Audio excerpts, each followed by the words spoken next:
Hi, welcome to our channel where we share the most intriguing stories.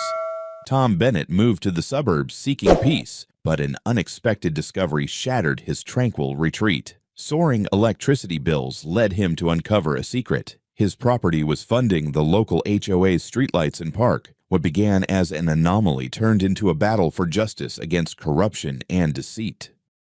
Tom Bennett had always valued his independence. After years of living in the bustling city of Atlanta, he longed for peace and quiet. That longing led him to a charming suburban home on the outskirts of the city, a modest property surrounded by lush greenery and positioned at the edge of a sprawling residential community governed by a homeowners association, HOA. Tom had been deliberate in his choice. Not only was his house a retreat from the noise of city life, but it was also outside the jurisdiction of the HOA. For Tom, this meant freedom from rules about mailbox colors or lawn heights, and he relished the autonomy his property promised. For the first couple of years, his life in the new home was idyllic. He spent his days working remotely and evenings on his back porch, sipping tea as the sun dipped below the treetops. The neighborhood was friendly but distant, exactly how Tom preferred it. The nearby HOA community bustled with activity, but its boundaries were clear, and he assumed his life would remain separate from theirs.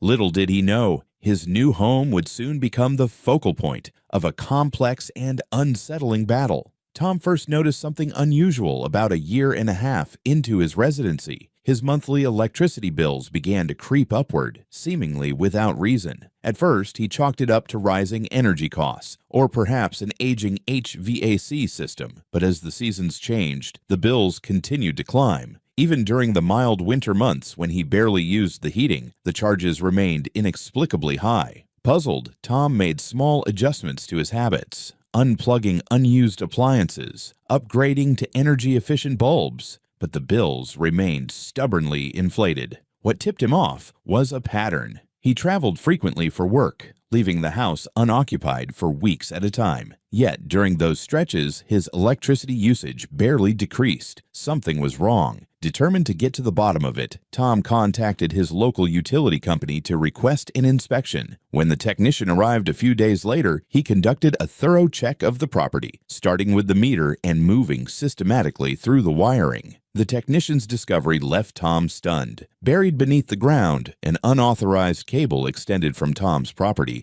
to a network of streetlights and public park facilities, both belonging to the HOA. Someone had professionally tapped into his electricity supply, and the setup wasn't recent. Judging by the wear on the wires, it had been there for years, likely before Tom had even purchased the house. This wasn't done by amateurs, the technician explained, shaking his head. It's a clean job. Whoever did this knew exactly what they were doing. Tom's peaceful retreat now felt tainted. His trust was shattered, and a new sense of urgency gripped him. If someone had gone to such lengths to exploit his property, what else were they capable of? He realized he couldn't ignore this intrusion. His journey to uncover the truth and seek justice was about to begin.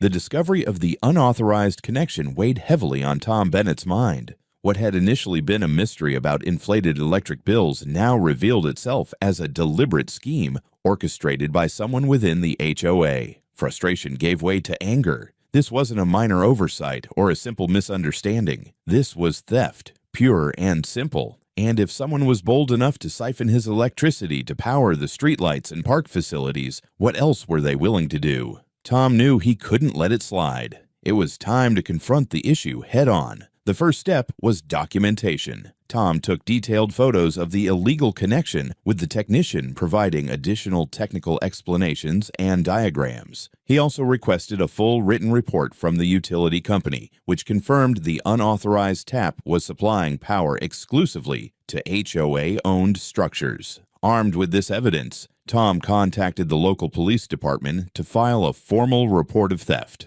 The officer who arrived to take his statement seemed surprised by the level of sophistication involved in the scheme, but assured Tom that the matter would be investigated. Still, Tom had his doubts. He realized that if he wanted accountability, he'd need to push the issue himself. Next, he decided to approach the HOA directly. Tom gathered his evidence and headed to the association's office, a small, nondescript building near the neighborhood's Central Park. Inside, he was greeted by an administrator whose forced cheerfulness faltered as soon as he mentioned the unauthorized connection. After a tense exchange, she ushered him into a conference room where he finally met Robert Sloan, the HOA president. Sloan was a tall man in his 60s, with a carefully groomed appearance and the polished demeanor of someone accustomed to exerting authority. He listened with feigned concern as Tom laid out the situation, presenting his evidence and demanding an explanation.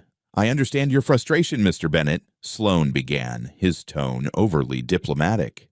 "If there's been a mistake, we'll look into it. But let's not jump to conclusions. These kinds of issues can be complicated." Tom wasn't buying it. "Complicated? My property has been paying for your streetlights and park facilities. That's not complicated, it's theft. I expect a resolution, and I expect it fast." Sloane's polite mask slipped for just a moment, replaced by a flicker of annoyance. "I assure you we'll investigate this internally, but these things take time. Let's keep things amicable while we sort this out, shall we?" Tom left the meeting feeling stonewalled. Sloane's reluctance to take responsibility only fueled his suspicions. Over the next week, Tom began noticing subtle but unsettling changes. Anonymous flyers appeared in the neighborhood, accusing an unnamed homeowner of disrupting community harmony and jeopardizing public safety. Neighbors who once waved as they passed now seemed colder, offering only stiff nods or avoiding eye contact altogether. Tom suspected the HOA was behind the smear campaign, attempting to turn public sentiment against him. Then came the anonymous letters. Stuffed in his mailbox, they contained thinly veiled threats, warnings about legal battles, escalating costs, and even suggestions that his reputation in the community could suffer if he pursued the matter further. It was clear the HOA wanted him to drop the issue, but Tom refused to be intimidated. Instead, he doubled down, hiring a property rights attorney to explore his options. His attorney, Rachel Carter, was sharp and relentless. After reviewing the evidence, she confirmed that Tom had a strong case for both civil and criminal complaints. "They're banking on you backing down," Rachel explained, "but they've overplayed their hand. With this kind of evidence, we can hit them hard." Tom's determination deepened as Rachel guided him through the next steps. Together, they sent a formal letter to the HOA, outlining the theft and demanding immediate compensation for the stolen electricity, damages for the stress caused, and a guarantee that the connection would be removed at the HOA's expense. The letter also warned that failure to comply would result in legal action. The HOA's response came quickly, but it wasn't what Tom hoped for. They offered to reimburse his electricity costs, but dismissed the demand for damages and refused to admit wrongdoing. In their letter, they downplayed the issue as a misunderstanding and insisted they had acted in good faith. Infuriated by their dismissiveness, Tom knew the battle was far from over. He started to dig deeper, searching for more evidence to strengthen his case. That's when he stumbled upon a potential gold mine, a former HOA contractor willing to talk. The man, a retired electrician named Steve Harris, revealed that he had been hired by the HOA years earlier to install the underground cable. They knew exactly what they were doing, Harris said, his voice tinged with regret. They didn't want to pay for a proper connection, so they found a cheaper way, at someone else's expense. With Harris's testimony, Tom's case grew stronger, but the more he uncovered, the more resistance he faced. HOA board members began avoiding him altogether, and Sloan stopped responding to emails and calls. The tension in the neighborhood escalated as whispers and speculation spread. Tom, however, refused to be silenced. What had started as a simple dispute over electricity had now become a full-blown conflict, and he was ready to see it through to the end. Tom Bennett stood at the crossroads of frustration and resolve. Armed with damning evidence, a determined attorney, and the testimony of a former contractor, he was ready to confront the HOA head-on. The stolen electricity was no longer just a personal violation. It was a glaring example of institutional abuse that demanded accountability. Tom's patience had worn thin, and now it was time to escalate the fight to the public eye and the courtroom. The first major clash came at a hastily called HOA meeting, ostensibly to address community concerns. Tom attended, despite knowing the board's intentions were far from conciliatory. The room was packed with residents, many of whom had been swayed by the HOA's smear campaign. At the head of the room sat Robert Sloan, flanked by other board members who looked equally smug and uncomfortable. Tom could feel the weight of their collective disdain, but he refused to be intimidated. As the meeting began, Sloan stood to address the crowd. His tone was patronizing as he spoke of maintaining harmony and avoiding unnecessary legal disputes. Without naming Tom directly, he implied that his actions were disruptive and selfish. When Sloan opened the floor for questions, Tom stood, holding a thick folder of evidence. "I'd like to set the record straight," Tom began, his voice steady but firm. "This isn't about harmony, it's about theft. The HOA has been stealing electricity from my property to power public facilities for years, and I have the evidence to prove it." The room fell silent. Sloan attempted to interject, but Tom raised his voice slightly, silencing him. He began laying out the facts. The utility company's report, photographs of the unauthorized connection, and the contractor's testimony. Murmurs spread through the crowd as residents began to question the board's narrative. Sloan's polished demeanor cracked under the pressure. "These accusations are baseless," he sputtered. "This is nothing more than a misunderstanding, and we've offered a fair resolution." "A fair resolution?" Tom shot back. "You offered to reimburse a fraction of the costs while refusing to take responsibility. And let's not forget the threats and smear campaign against me." He held up one of the anonymous letters for emphasis, his voice ringing with indignation. "This is how you maintain harmony." The tension in the room reached a boiling point. Some residents began demanding answers from Sloan, while others whispered among themselves, clearly unsettled by the evidence. Sensing the tide turning against him, Sloan abruptly adjourned the meeting and stormed out, leaving the board to fend off the crowd's questions. But Tom wasn't done. With Rachel Carter's help, he filed a formal lawsuit against the HOA, seeking damages for theft, emotional distress, and legal fees. The case attracted local media attention, and reporters began showing up at Tom's home, eager for interviews. Rachel used the publicity to apply pressure on the HOA, emphasizing the egregiousness of their actions in court filings and public statements. The HOA, meanwhile, scrambled to contain the fallout. Sloan and his allies tried to downplay the issue, but their attempts backfired when former residents came forward with their own grievances against the board. These stories painted a picture of an HOA that had long operated without accountability, exploiting its power for personal gain. One particularly damning incident involved a retired couple who had been fined thousands of dollars for minor violations, only to discover that the money had been used to fund board members' personal projects. This revelation, combined with Tom's case, shattered what little credibility the board had left.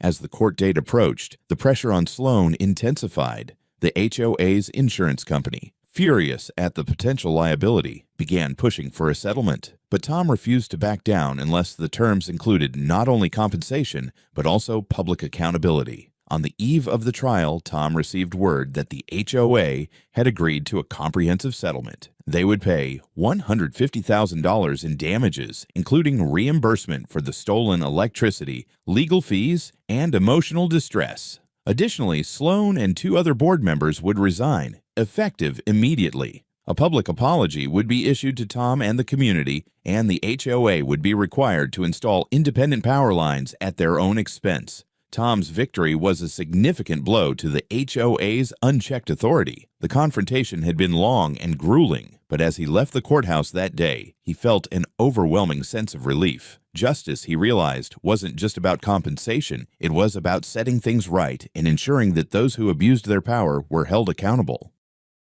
The settlement marked a turning point in the battle between Tom Bennett and the HOA. Though grueling and contentious, the resolution was undeniably comprehensive. The HOA's agreement to pay $150,000 in damages included reimbursement for the 3 years of stolen electricity, coverage of Tom's legal expenses, and compensation for the stress and disruption the ordeal had caused. However, for Tom, the financial victory was only part of the equation. The deeper satisfaction came from knowing the HOA's leaders were finally being held accountable for their actions. As part of the settlement, Robert Sloan and 2 other board members announced their immediate resignations. Their once confident expressions were replaced by looks of defeat as they read their carefully worded public apology to the community. In it, they acknowledged the theft, apologized for the harm caused, and pledged that the HOA would undergo structural changes to prevent such abuses in the future. The statement was published in the local newspaper and pinned to the HOA's community bulletin board for all residents to see. True to the settlement terms, the HOA began the process of disconnecting their facilities from Tom's property. Within weeks, a team of electricians arrived to install independent power lines for the streetlights and park facilities. Tom watched from his porch as the workers dug trenches and laid cables, finally severing the connection that had caused him so much grief. A new meter box was installed at the entrance to the park, prominently visible as a reminder of the HOA's misdeeds. Meanwhile, the settlement catalyzed broader changes within the HOA. An interim board was appointed, and their first order of business was to implement reforms aimed at increasing transparency. Financial records were opened for resident review, and all board meetings were live-streamed to ensure accountability. These changes were met with widespread approval, with many residents expressing relief that the old regime's unchecked power had finally been dismantled. Tom's role in the resolution didn't go unnoticed. Neighbors who had once avoided him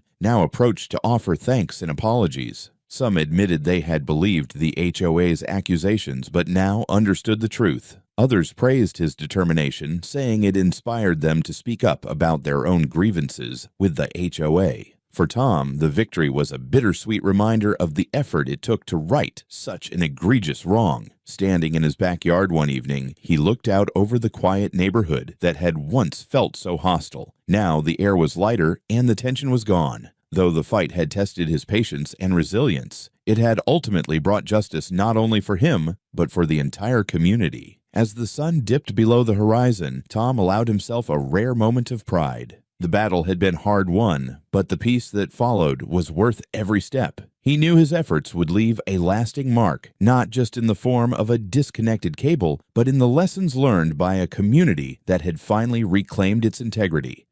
The aftermath of Tom Bennett's battle with the HOA rippled far beyond his property line. The forced resignations of Robert Sloan and the implicated board members marked the beginning of a significant transformation within the community. With the interim board in place, residents began to feel a shift in how the HOA operated. The era of unchecked power and shady practices was over, replaced by transparency and accountability. One of the first major changes was the introduction of financial reforms. For years, residents had little insight into how their dues were being spent. Now, financial reports were audited quarterly by an independent firm and made publicly available to all members. Additionally, board meetings were live-streamed and open to questions from the community, creating a sense of trust that had long been missing. The community itself underwent a cultural shift. Neighbors who had once been passive observers of the HOA's actions began to take an active role in its governance. Some even volunteered for the interim board, determined to ensure such abuses could never happen again.